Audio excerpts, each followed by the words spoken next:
মাঝে মধ্যে একটু সিদ্ধ সিদ্ধ ভাত খেতে খুব ভালো লাগে। শীতকালে গরম গরম সিদ্ধ ভাত হবে, ওই জন্য আজকে সিদ্ধ সিদ্ধ ভাত করেছিলাম।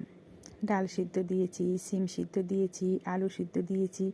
এইসব সিদ্ধগুলো শুকনো লঙ্কা দিয়ে ভালো করে মাখলে, মানে শুকনো লঙ্কা দিয়ে মাখলে বেশ মাখাটা বেশ লাল লাল হয়, ভালো লাগে।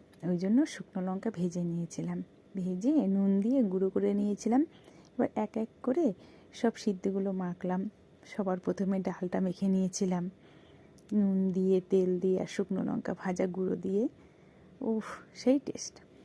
তারপরে সিম সিদ্ধটা মেখেছিলাম। সিম সিদ্ধর দুই পাশের আঁশটা ছাড়িয়ে নিয়ে তারপরে সিম সিদ্ধটা লঙ্কা দিয়ে আর ওই তেল দিয়ে নুন দিয়ে মেখে নিলাম। তারপরে পরে মেখেছিলাম আলুটা। আলু ওরকম লঙ্কা নুন দিয়ে বেশ দেখতে কত সুন্দর লাল লাল লাগছে। মাখবো কি দেখবো কি, দেখেই তো খেতে ইচ্ছা করছে। যাই হোক গিয়ে যাক, সকাল সকাল সিদ্ধ সিদ্ধ নিয়ে বসে পড়লাম। একতলা ভাত কেমন হলো বন্ধুরা?